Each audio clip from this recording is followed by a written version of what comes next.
Good morning. You're listening to FloorDaily.net, and I'm Kemp Harr. This morning, my guest is Tracy Hammond, who is a Washington insider and a lobbyist that works with the Carpet and Rug Institute. Tracy, how you doing? I'm doing excellent, Kemp. Thank you. You know, it's been 2 years since you and I talked, and it was about this same time 2 years ago when the outcome of what we were talking about 2 years ago was the sequestration legislation that finally went into effect in January. Yep, sometimes it seems like we see the same movie over and over again in Washington. Well, that's why I wanted to talk to you. I think our audience would love to hear a Washington insider's perspective on what some of the key issues are and how long you think this might go on. What's the scenario in Washington? You know, several days ago, the government's fiscal year ended. That's why, of course, this is happening right now. The fiscal year ended on September 30th, and That's when all the funding for the government went away. So Congress is still struggling with finding a way to keep the government up and running. The crux, of course, is that a lot of House Republicans and Senate Republicans want to, at the minimum, delay, if not completely defund, the health care reform law, Obamacare. And of course, you know, as expected, President Obama and the Senate Democrats have no appetite for that. And that's what really has us in the stalemate we're in right now. As for a solution, a week ago, I kind of thought this would go one of two ways. I thought this would be resolved in less than 24 hours, and they would find a stopgap and keep negotiating. Or this would go probably 2.5, 3.5 weeks. And that's the way it's looking right now, of course. The reason why I think it will go 2.5, 3.5 weeks now is that the U.S. government is set to hit its borrowing limit, the debt ceiling, on October the 17th, which is just a little over a week away, week and a half away at this point. A lot of things are just going to start coming together, and as we get closer and closer to October 17th, it's harder to separate funding the government from raising the debt ceiling. And so these negotiations now are basically merging together, and folks are going to have to find a way to do essentially both at the same time, which is both a good and a bad thing, Kemp. It's a bad thing in that it makes complicated negotiations even more complicated, because you have more moving parts, you have more concerns, you have more, threats and opportunities, that sort of thing. But it's a good thing because since there are more moving pieces, there are more things on the table, and I think personally, the problem that the Republicans got themselves into with just strictly funding the government is they were really going after an immovable object in Obamacare. And the Senate Democrats and the White House just weren't going to give on that. Let's talk about that for just a second. This is legislation that has passed, and it's gone through a test in the Supreme Court. And, we talk about the three branches of government. This thing is, as painful as it's going to be, it's another entitlement program. But unfortunately, voters put the people in there that they did, and it's passed. So it seems like we're fighting over something that's already kind of a done deal, aren't we? I think you're right, Kemp. I think you're exactly right. This is a constitutional law. It's a law that's on the books. Yeah. It's interesting you brought that up. I was just reading something the other day. Former senator from Georgia, Robert Russell, back in 1964, after the Civil Rights Act had passed in 1964. And the quote, and I don't remember it verbatim, but it essentially said, there might be a lot of things I don't like about this act, but it's the law of the land, and as a citizen, we all need to work to make it work for everybody. I think that's certainly the attitude that the congressional Democrats have and that the White House has. Of course, they think it's a good law, not a bad law, but this is the law of the land. And quite frankly, congressional Republicans are not going to be able to repeal it anytime soon.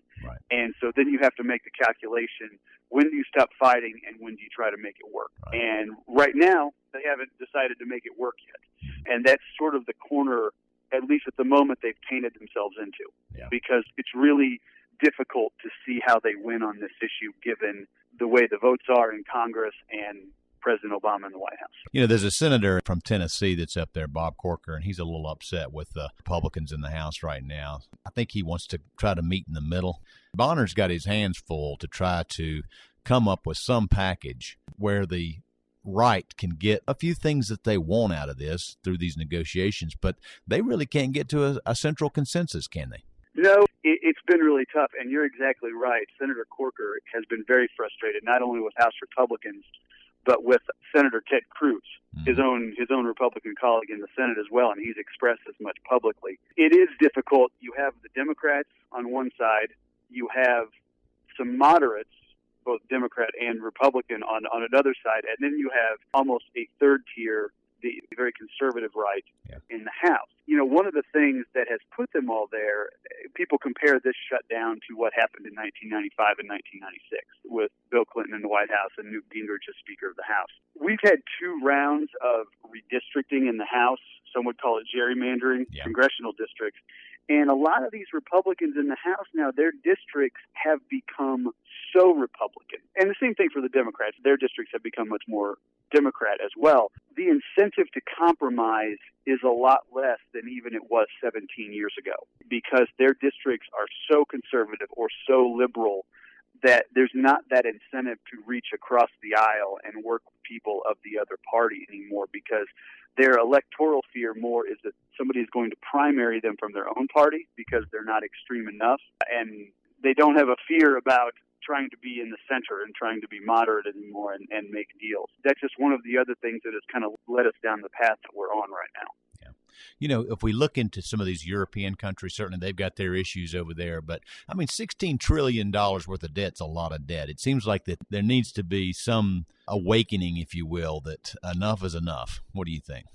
It is a lot of debt. You are absolutely right about that, Kemp. And depending on who you ask, it will determine how dangerous this is. You know, some economists say, well, you know, as long as the economy continues to grow even at a slow pace, it's not going to be the end of the world. Others say, look, even if we continue on this pace for just a few more years, it's going to seriously dampen economic growth and the future of this country.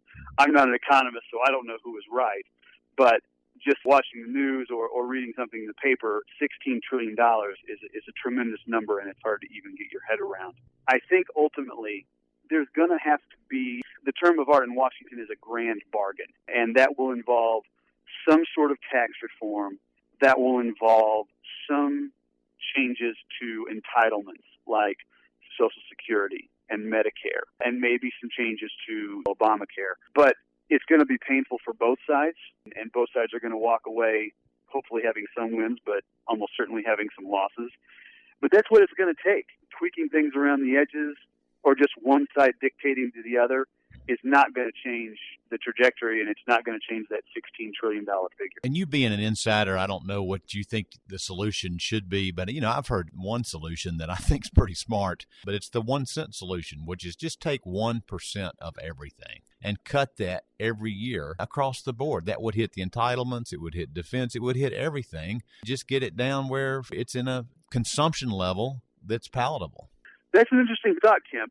That particular solution, that doesn't get a lot of discussion here in Washington. That's not to say that it's not a good idea, because there are a lot of good ideas that don't get discussion here in Washington. It's not really something, at least at the moment, is on the table. It's certainly something that could be brought up, and it's just as good as everything else is on the table.